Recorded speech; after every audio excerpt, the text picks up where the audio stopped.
Betul-betul. Ini pun guru Abang Nurdin yang ajar Abang Nurdin. Hidup di dunia yang paling senang adalah menyalahkan orang lain. Itulah guru Abang Nurdin, pesan Abang Nurdin. Hidup di dunia, kerja yang paling senang adalah menyalahkan orang lain. Kita tak pernah salah. Itu semua sifat sama, sifat iblis. Awal-awal lagi, semasa Nabi Adam dicipta, dia dah menyalahkan Allah. Dia buat daripada api. Nabi Adam, datuk moyang kita buat daripada tanah. Kenapa dia pula nak kena sujud kepada Nabi Adam? Boleh faham? Sebab tu dia janji dengan Allah akan sesatkan anak cucu Adam. Suami isteri salahkan satu sama lain. Suami salah, isteri salah hingga bercerai. Adik-beradik, ipar duai pun sama, tak bertegur siapa.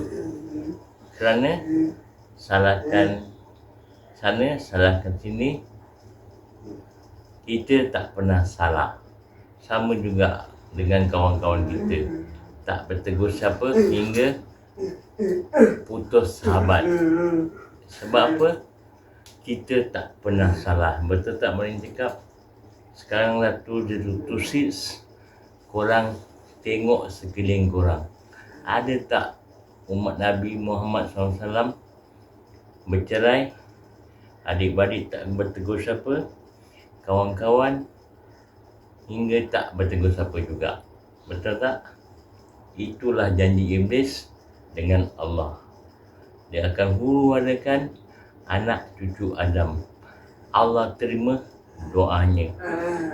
Dari itu, jangan putus asa. Kalau ada apa-apa masalah, doa pada Allah.